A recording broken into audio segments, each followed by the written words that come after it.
second annual Murderecords garage sale. Yeah. And how's it going? I guess this is becoming an annual thing. I mean, pretty big success. This is number 2. I think Jay, he called it annual, and he's like, "Is it okay if I say that?" And I was like, "Yeah, I think that's cool." And so, if all goes well, I don't know how many surprise things we'll have later this year, just some smaller stuff. Sure. And then next year, I think for this, I would like to get us the smeared box in time for this.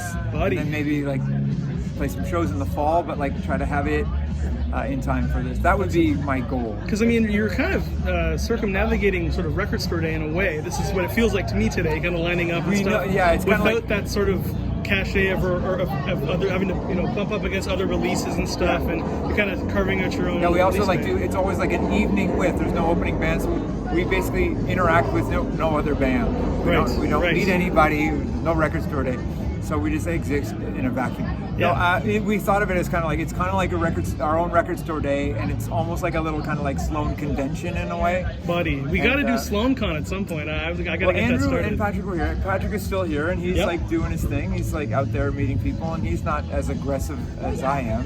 And Andrew was here, and we were going to give him a job. Like Mike Nelson suggested that he just like make hot dogs or something. It's like, let's get him over here and make him do something, put him to work, so he doesn't feel like a goof. And sure enough, he came here and he's just like, I think I'm gonna go. Like, he just felt too stupid.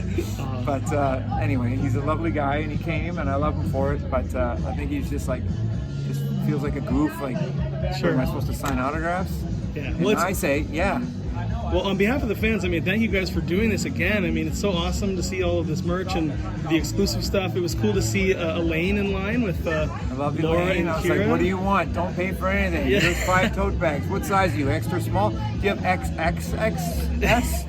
And so she can have whatever she wants. So Elaine, of course, Elaine Sue, who designed our Simpsons this time and last time. Yep. And we made a bunch of money off it. I did give her some money, and I probably should give her a little bit more because we sold a lot of that stuff.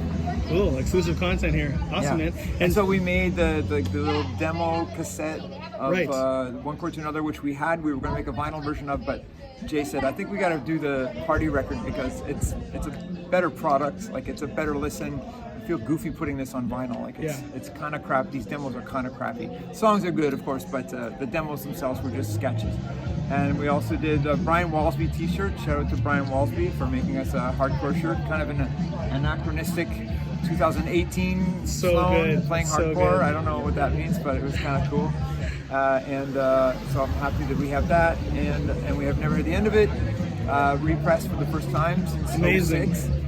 And so we'll put that into print. So now we have Twice Removed, One Chord, Navy Blues, and what's it called? Never Heard the End of It in print. And so, but we always run out. It's like, we need more. It's like, we got to spin that plate and have the cash flow. But that'll be in print now. Awesome. And obviously we skipped a couple records. We skipped those because I think that we'll get around to doing deluxe versions of that. Maybe we will. Like Between the Bridges and that kind of thing. Between the Bridges and Pretty Together and Action Packet. I think I can see us living long enough to do those. And Never Heard the End of It. We have lots of stuff we could do for that too, but we just felt like it was too far in the future, and we might as well have it in print. Yeah. So maybe we'll do that later too. But I know a lot of people are very thankful that it's out again. It's a hot commodity. And then the next one that I want to do, kind of like, so we have Smeared next year. So the next year, I don't know if we would have a new record by then, but if we have I'd like to, the next one that I want to do is Double Cross, because we don't have a proper what's it called? A tip-on version of that. Right. Okay. So so that's the next one that I would want to do, even though that's kind of random too. Yeah. No, that's a great one. Yeah. Cool, man. And you've got some solo shows coming up this week starting, right? Yes, I do. So here's a question for you. When I come out, what do I say? When I finish a song, what do I say? How long do I talk? I think you just say, I don't know what to say here, and just go into a song maybe. I think I'm going to have a second set list of jokes. I think that's a great idea. So I'm just like finally getting some time to really work on the material. How much time do I have here? Can I do my? Yeah, do you know my fake mustache prank? You know that one? No. Okay, it's a prank. You need a month to do it. So you take 3 weeks off work, and you come in with a fake mustache, and everybody's like, "What? That's so stupid." And then you wear it for a couple of days, and everybody gets used to it. Then you come in, then you don't have it, and everybody's like, "Oh, I guess he shaved his mustache." And you come the next day, he's got it again. Takes about a month. So that would be like, I mean, how many shows do you play with it before you take it off? And Well, because you'd be pranking the regulars, like the people, the repeat customers. yes. Well, I'm operating it as a prank that anyone can do at work. Were you doing this in 1997? Kind of. Yeah. Cool. I have. You would probably. I think I've grown a mustache like 3 or 4 times. That's And, right. Yeah. So that time and a couple of times. I love that. Well, I mean, that would be a good opener right there. Yeah. Come out with a mustache. Yeah. And then just get somebody a plant in the audience to take, and also wear a silly hat. I'll Have a do silly the encore. There you Encore go. without it. Right. Second encore back. Can I make a suggestion? Yes. You come out with a really over-the-top hat on and then a mustache, and have somebody in the back of the room go, take that stupid thing off, and you take the mustache off. Did you make that up? No, that's great. weird. That's Weird Al. Oh, that's Weird Al. That's great. I'll cut to that clip now. And take that ridiculous thing off.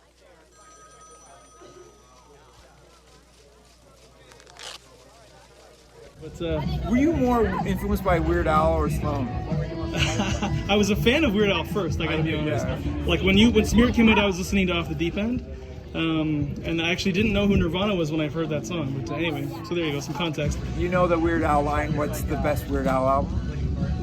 It's the one that came out when you were 12? Yeah, okay, well, yeah, that's true then. Yeah, that's about right. Yeah, I love it.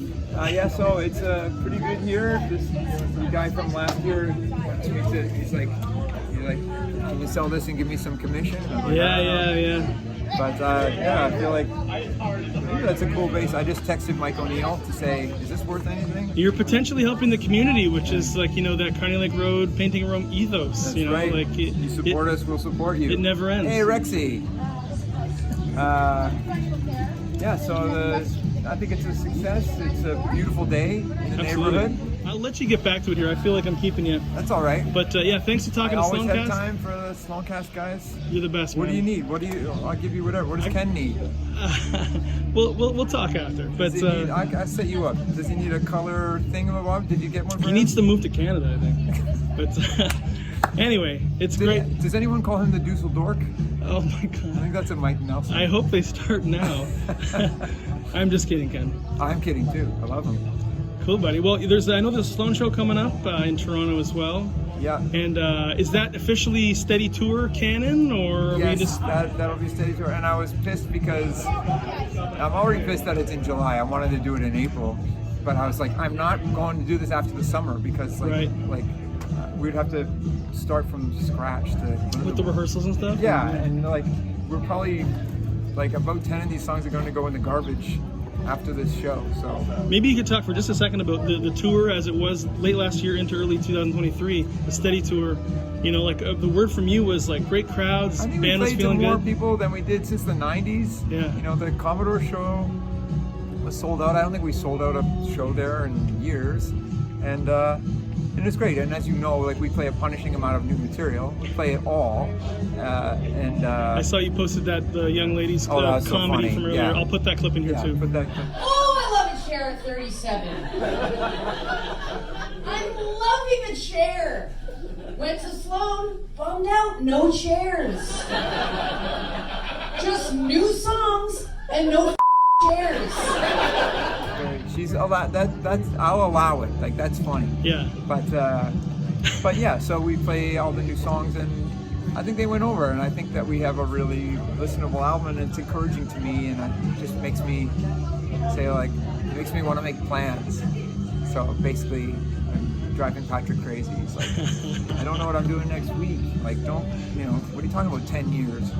I'm like, all I need from you guys is 6 songs and a Christmas song. I'll take care of it for 10 years. They're like, get out of my face. What more do they need? But okay, Chris, thanks so much for talking to us, and hopefully a great rest of the day. Love, Ken Gildner, and goodbye. All right, buddy. Bye. See you soon.